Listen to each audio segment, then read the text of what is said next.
Well, it looks like ground operations are back on the table with Iran. The United States just began a new wave of strikes, marking the 6th consecutive day of combat operations, but there's no indication that a few more airstrikes is going to force an Iranian surrender or anything resembling that. In turn, we now have new reporting that President Trump is considering a few different options that could really ratchet up the pressure.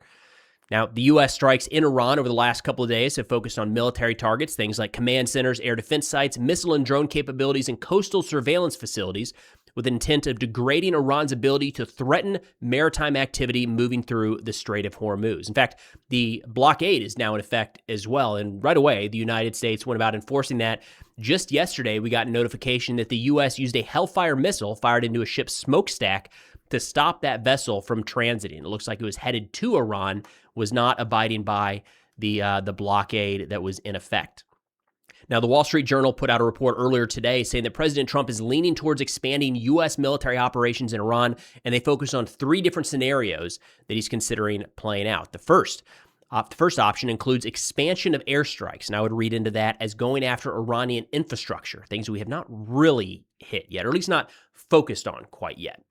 The second is going after a key nuclear site, namely Pickax Mountain, and the third would be sending in ground forces to seize Iranian islands near the Strait of Hormuz. I am surprised that that is still in the conversation. Personally, I don't think there's a domestic appetite for boots on the ground in Iran, certainly not for increased U.S. casualties. And the last piece here, I don't know what we accomplished doing that we're not able to accomplish with the blockade. Maybe it would be a little faster, but far, far riskier. Now, the Wall Street Journal said Trump hosted a Situation Room meeting Tuesday evening to discuss the potential seizure of Har Island and other territory along the Strait of Hormuz using U.S. troops, as well as the potential bombing of a tunnel complex at Pickax Mountain, a nuclear-linked site the U.S. has yet to target. They added that expanding airstrikes against more targets in Iran, including energy sites, also remains a possibility. That seems to be the most likely. That is the easiest one for the U.S. to go after in the short term, and it is the one that we are seeing the most pushback to from Iran.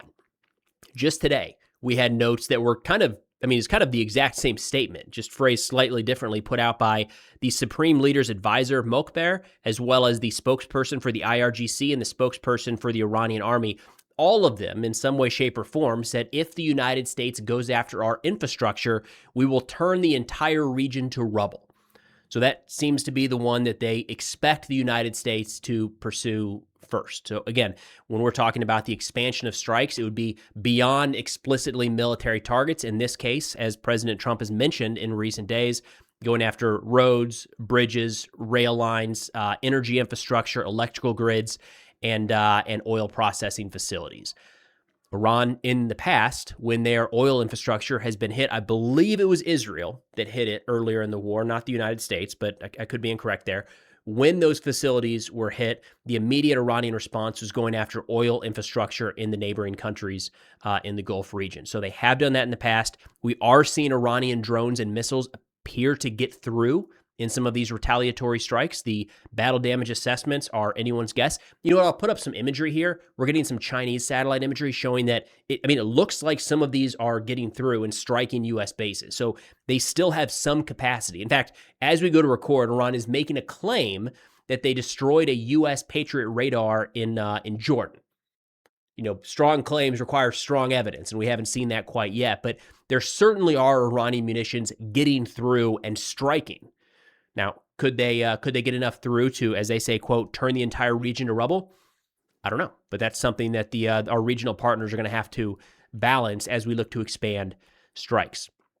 Moving on to the second option here, Pickax Mountain. The Wall Street Journal says this is a heavily fortified underground site consisting of tunnels built into granite, some 300 to 475 feet beneath the surface of a mountain peak, far deeper than Iran's nuclear enrichment sites at Natanz and Fordo, which the U.S. and Israel bombed last summer. So a quick note there, we have not gone after this location. And one of the reasons for that is it is not estimated to be operational in its current state.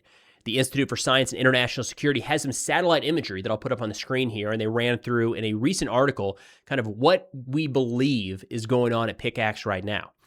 They said, quote, it remains unclear when Pickax Mountain could be operational based only on assessments of satellite imagery. It is also unclear if Iran still plans on installing a large-scale assembly facility given the destruction of Iran's centrifuge program, including Iran's ability to make centrifuge components needed for an assembly plant. Nonetheless, if Iran starts to rebuild its centrifuge manufacturing capability, it could plan to install a smaller centrifuge assembly facility in Pickax Mountain to serve a nuclear weapons program. So Pickax, to me, sounds an awful lot like if they decide to continue to pursue nuclear weapons, this is a location they could do it. But according to the good ISIS, as they call themselves, there's no indication that it's operational right now. Added complexity there is, and I don't want to, a couple times, we're going to have this in the next two instances, but I don't want to downplay U.S. military capabilities, but it looks like this could be an even harder site to go after than the Isfahan facility, So that's deep underground. This one seems to be even deeper and even harder target to penetrate. So just something to keep in mind when we're looking at President Trump's options here. This one likely a little harder to accomplish than the first, of just the expansion of strikes into Iranian infrastructure across the country. The third one here is the seizing of Har Island. In fact, let's go to a map real quick to show you where these last two are. We've got the live UA map here, Iran in the middle of the screen. The Pickax Mountain is in Isfahan province, so right here in the middle of the screen. And if you go north of Isfahan, we've got Natanz. And just a little ways south in the Natanz, in this general area here, is Pickax Mountain. So it's a hidden site, right? It's built into a mountain. It's not like there's a big entrance sign, but we do have the satellite imagery to know exactly where it is.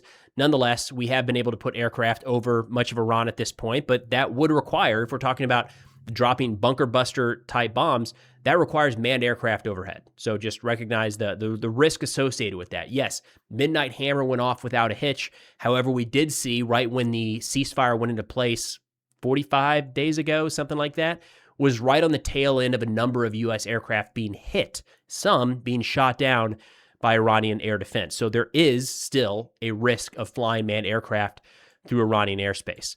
The last one we're going to get into here is in Har Island. It's the northeastern portion of the Persian Gulf, so zooming out a little bit. Again, Iran at the top of the screen here, Strait of Hormuz, this narrow bend in the waterway, Persian Gulf, and then up here we have Har Island. Now, talking to that, the Wall Street Journal said, quote, attempting to seize Har Island, Iran's main oil export hub, would harm the country's oil industry, but it would also put American forces directly in harm's way. Troops would be easy targets for Iranian missiles and drones. They quoted retired Marine General Frank McKenzie as saying, quote, that's something we should think about doing because possession of Iranian soil would be a significant factor in future negotiations with Iran, end quote. I don't think this is a good option. Now, again, not to underestimate the capabilities of the U.S. military, we can put boots on the ground just about anywhere in the world on relatively short notice, whether this is some sort of airborne operation, air assault operation, or amphibious operation. We could get people on Har Island, no doubt. That said, I don't know what we accomplish by doing that.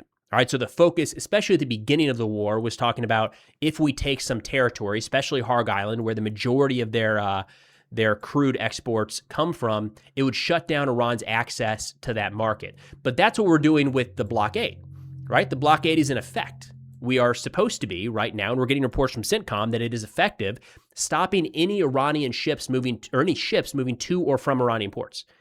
That is still risky. Blockades are not without risk, but it is significantly less risk to American service members than putting boots on the ground just off the coast of Iran. On top of that, there are a few areas where Iran would be expecting U.S. forces. Some of the nuclear facilities, you have to expect that they're keeping an eye out for anything in and around there. More likely, however, the Strait of Hormuz, some of the islands here, and then Har Island. So there's, yes, an element of surprise, but you have to assume in some of these locations, it is where Iran would expect some sort of ground operation. So my personal assessment, there's not a lot of gain to taking that island or attempting to take that island, but a lot of risk that we would be assuming in a very short period of time. Now, the Iranian response so far, as mentioned, has primarily focused on what they would do if the United States went after their energy infrastructure. But we also got some notes about kind of their priorities.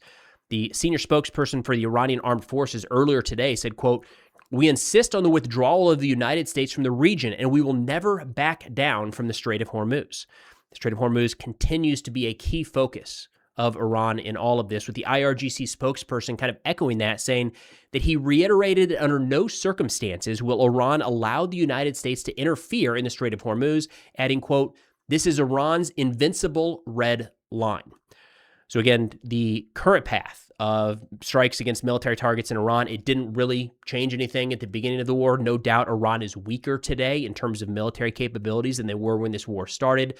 But what we're trying to do is get Iran to the negotiating table to affect things like their nuclear program, control over the Strait of Hormuz, their support for proxies, and their missile program. Hitting a few more military targets is very unlikely to change that calculus, so it's not surprising that President Trump is looking at additional options. Now, the first and easiest one to pursue is, of course, the blockade. That's in effect, but that takes a while. It's very slow. We know it was having an impact on the Iranian economy when the ceasefire went into place. It can get the job done, probably, or at least can force Iran back to the negotiating table. Whether or not that's enough to actually see them cede on some of their demands, time will tell. But it looks like, based off of these three options being presented to President Trump that he's actively considering right now, he's looking for a more immediate solution. So this is not a 6, 9, 12-month problem that he wants to kind of wait out the Iranian economy. He's looking for something to wrap this up in the near term. In turn, that's talking about expanding strikes to hit Iranian infrastructure, possibly landing boots on the ground in a couple different areas to hold Iranian terrain, and then lastly, going after Pickax Mountain, one of the Iranian nuclear sites that has not yet been targeted by the United States or Israel. We'll see. I would expect some sort of change in strategy here in the coming days. Those three appear to be on the table. But that's all we got for now. Thanks for watching, and I'll see y'all next time.